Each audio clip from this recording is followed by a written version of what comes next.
Everyone, and welcome back for another episode of Market Bites. As usual, over the last few weeks, I'm going to give you the exact time that we record it, and it's 4:21 in the UK because you just don't know what's around the corner. It's been a fascinating 7 days in market. It's been a fascinating year, to be completely honest, and I've got two of the very best to discuss it all with me, Brett Kenwell and Neja Molt. Brett, first of all, how you doing, mate?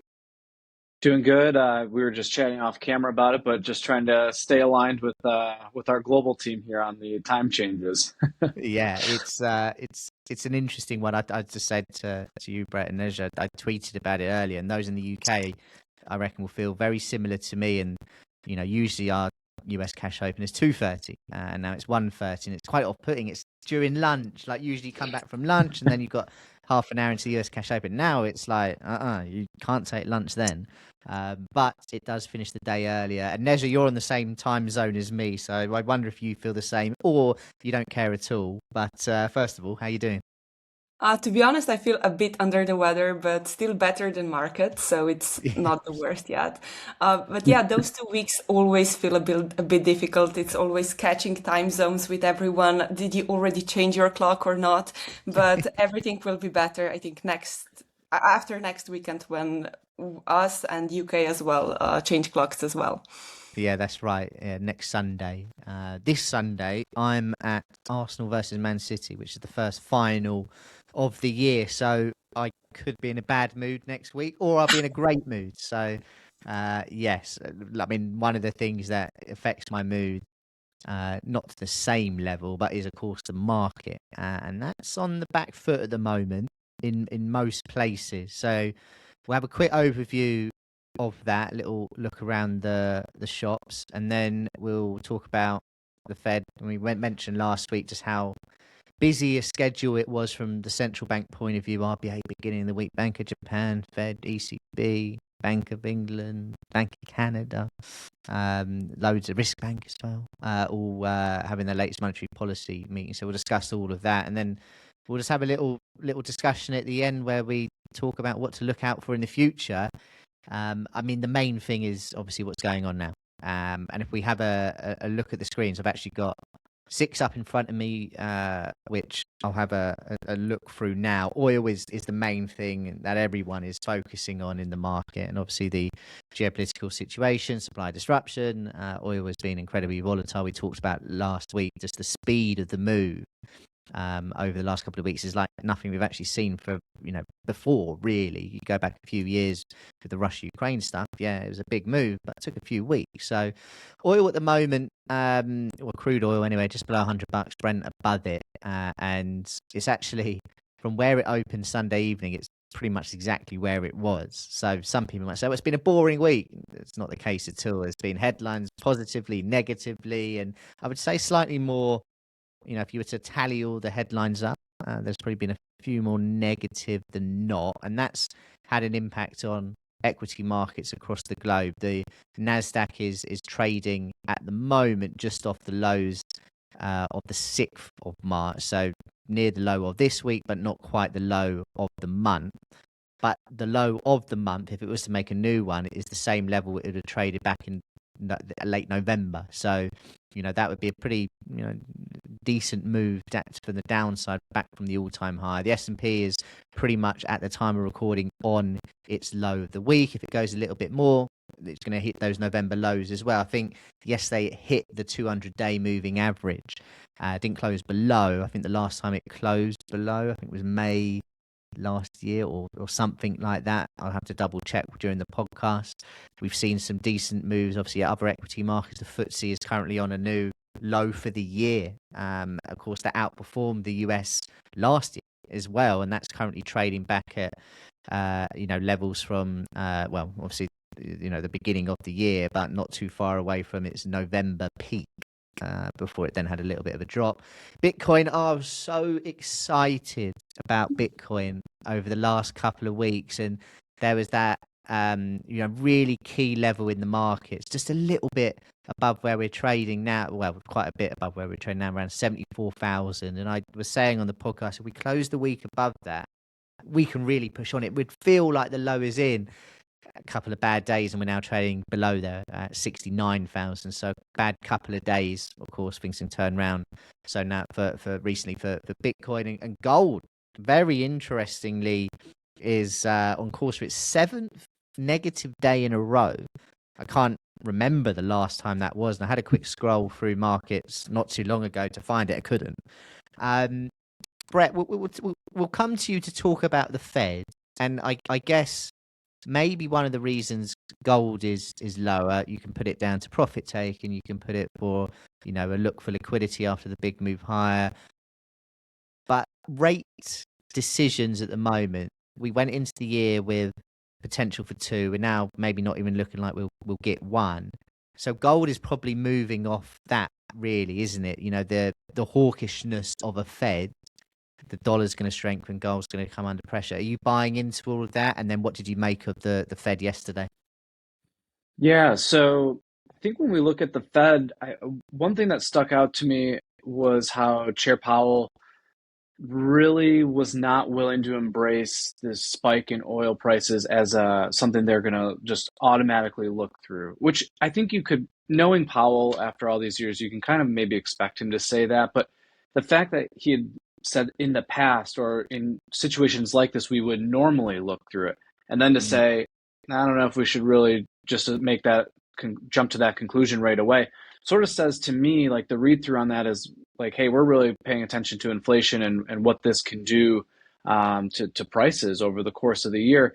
And then when you look through, when you kind of pair that with their summary of economic projections that they release every 3 months, to see that they didn't really adjust the unemployment rate, so they are viewing the labor market as fairly stable. And then when they actually raise the outlook for GDP, they're looking at an economy that, in their view, is both stable with that and the labor market. There's really no urgency under that pretense for them to be cutting interest rates. Now, I say that as if I'm a voting member on the Fed. I'm speaking from their perspective, right? If you think that the economy is okay and the labor market is okay, there's really no urgency to cut unless inflation is going to move lower, which they do not expect inflation to move lower this year. And they revised 2027's numbers higher, 2027's PCE number higher as well. So I think there's kind of a lot of moving parts within the Fed, but that's kind of the environment right now, right? I mean, you pointed out just some of the volatility we're seeing in assets. We're seeing oil all over the place. Gold is making enormous moves on a day-to-day, certainly a week-to-week basis.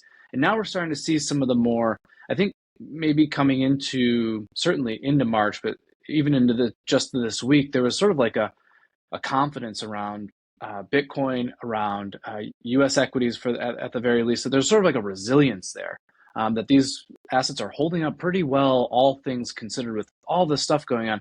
Now we're kind of starting to see a little bit of that risk off mentality take shape and take hold. Maybe it's investors thinking that that this geopolitical situation would have calmed down by now, or would arguably even been over. Certainly not something we're seeing.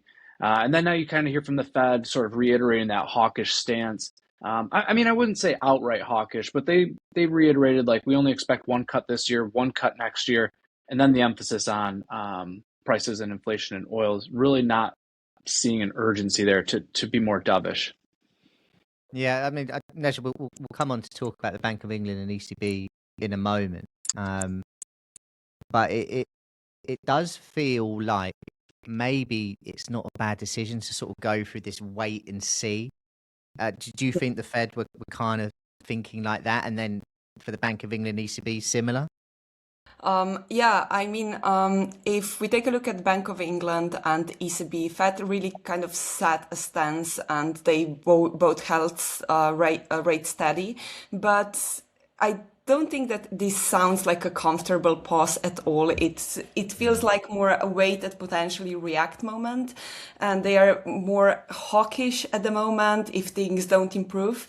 And I think that what really set the tone behind the scenes is behind the decisions is that on paper nothing particularly changed, because rates stayed at 2% in Eurozone and 3.75 in the UK. But the messaging shifts quite a bit because both central banks are now openly talking about upside risks and inflation again, which is something that we haven't really heard in a strong way for a month. And for ECB, I would say that the language is still relatively balanced because inflation is still just below the target, around 1.9%, but the underlying inflation is at 2.4%, and we still don't see that push from oil, which we might expect in the following months. But the Bank of England, on the other hand, sounded more uneasy than ECB because there is a clear sense that they are preparing markets for possibility that rates might need to go up again, which was not something that we were preparing for a few months back. And when you hear phrases like ready to act and see inflation forecasts being revised higher, that is not a natural stance, I would say. So overall, it is not a pause before cuts.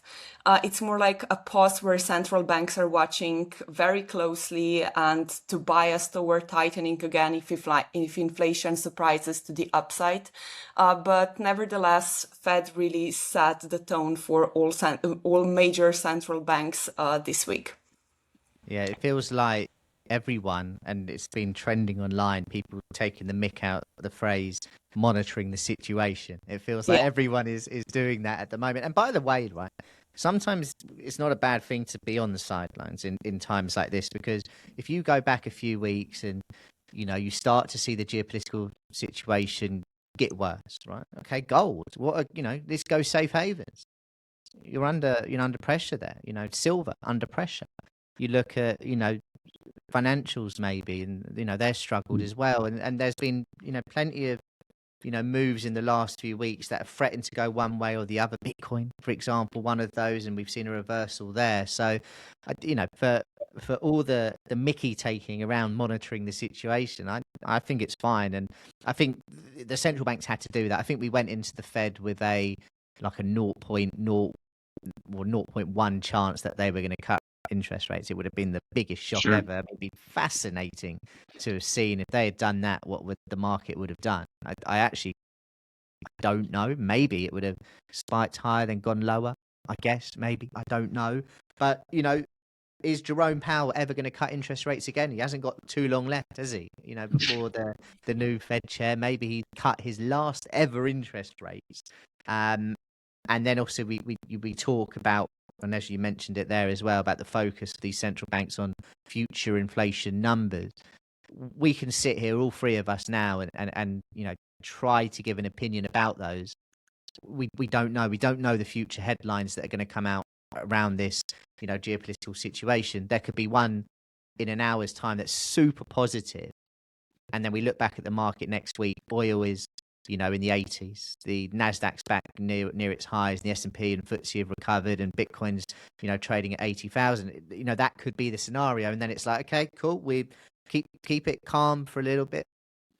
Wait for a few months to go by, and then we'll start cutting, interest rates again. It does feel like it's a tough job right now to try and make predictions, isn't it?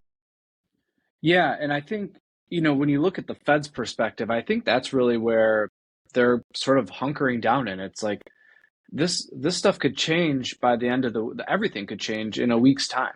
So it's hard to I wish I could remember how Powell kind of alluded to that too, doing those economic projections. He was sort of just like, well, just put something down on paper. We don't know what it's going to look like the next time we do these. It could be in a totally better or totally worse scenario than we see ourselves now. And, no one, like to your point, no one expected a rate cut yesterday, but to Nej's point, just the idea that a rate hike is possibly on the table, that's where things, I think, when people are looking at their portfolios, that's where the change is. Yeah. Even if that's not a consensus or the going expectation, just the fact, because you go back, I don't know, it was one or two Fed meetings ago. I can't remember if it was December or January, but Powell basically, and when you looked at the Fed's vote, how the committee was looking at it, there was no one putting a rate hike on the table. It was just not even in the discussion. It was either we stay here or we move lower if conditions warrant it. And now, just for that discussion to be on the table, is a different way that certainly large investors are repricing the way that they're looking at risk, the way they're looking at risk assets like stocks. That to me is sort of the curveball I think that's been kind of thrown into the market. Yeah. I think that geopolitics is clearly at the driver's seat at the moment and not central banks. Certainly.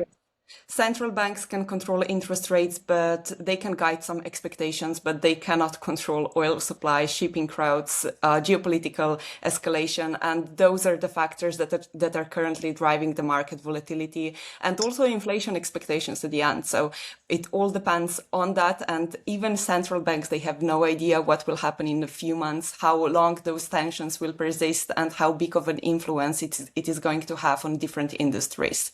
Yeah, for sure. I mean, if we were all to sit here now and say, the next move by the Fed that's not a pause, would you think you'd all feel comfortable making a guess there? Like, do you think, okay, they're just going to keep it paused and they're going to cut at the end of the year or next, or is there part of you both now that you say they could raise interest rates this year? Where are you both on that, Brett? First of all. I personally don't see a hike in the future, and I'll keep my response to it short. It just to get a hike, we would have to have a really serious reinflation issue, which if you take the oil out of it, I don't think we would be in a condition to even be discussing it. Yeah. Obviously, oil is sort of the wild card there, but I would be leaning towards the cut rather than the hike. And Neja, are you agreeing? I think that I would say that rates are going to stay steady, but it all depends on central banks because the Fed is currently dealing with relatively resilient economy, as Brett already mentioned, and there is a strong labor market, so they can still still afford to wait and see what's going to happen. But on the other hand, ECB is much more exposed to energy shocks because of Europe resilience on imports, so inflation outlook is much more fragile, and Bank of England is dealing with both higher inflation and weaker growth, which makes the situation much more uncomfortable. So it depends on the central banks which one we are looking at. But I think that Fed is it's in the best situation among those three central banks at the moment. Yeah. Thanks for rubbing it in about the UK there. High inflation, low growth. At least we've got a sunny day today. But by the way, I'm with you. The ECB and the Bank of England, I think the next direction actually will be to the upside. I think the Fed will cut rates this year. And, this is just going off the fact that it's midterms. The new Fed chair is going to be one of Trump's guys that he wants. He will want that message across, get that rate down. So I think we do get one. And also, for days like this, for times like this, people, you don't like looking at your portfolio and seeing red, but also zoom out and what are we off the high in the Nasdaq and the S&P 5-6%. I could be wrong, 1% or 2 either side there, but it's not a big move, is it? The average intra-year drawdown is 14% from a peak of that year to a low. So it's been quite contained as well in equity markets. Obviously, the move in oil is insane. The drop lower in gold for 7 straight days is big. Silver being down big numbers today, it's a shock. But equity markets, for those that are waiting for a meaningful dip, we haven't seen that yet. And maybe if we fast forward a week and that comes, that's when things like other individual stocks look a little bit more appealing. Let's go to the back end of our podcast now and talk about other themes that maybe we can keep an eye on. Let's imagine the geopolitical situation, oil improves. What else have we got to start focusing on, Brett? What give me one thing that you've got on your mind. I would say for everything that we've sort of gone through this year, we've had obviously the geopolitical situation, the energy and oil situation, and then there's been all this rhetoric, all this talk about AI, and software. But I think one thing that's really been kind of overlooked, and you actually mentioned it in the beginning, has been financials. It's the worst performing sector. It's down more than 10% on the year. it's like 13-14% of the S&P, but if you combined it with tech, which has also been kind of a dud so far, so you're talking like half the weighting in the S&P is in these two sectors, and they have stunk. So to me, if we want to see a rebound, we have to have a really good bull market. You got to have banks and you got to have tech. Right now, we don't have either. So to me, that's what we have to see turn outside of all the noise going on. Fantastic. Yeah, I mean, I was looking at XLV, the ETF today, and it was down quite big, dropped through the level support, and yeah, I think for some people that would have been a bit of surprise, and not that I think it's like a recession indicator, but maybe people are going to start talking about that again soon. Worries that what's going on now that then leads to, and that's one of the reasons maybe why banks are coming under a bit of pressure. I don't buy into that narrative right now, but maybe that'd be something we focus on. Okay, so financials, tech, keeping an eye on those. Neja, what have you got for us?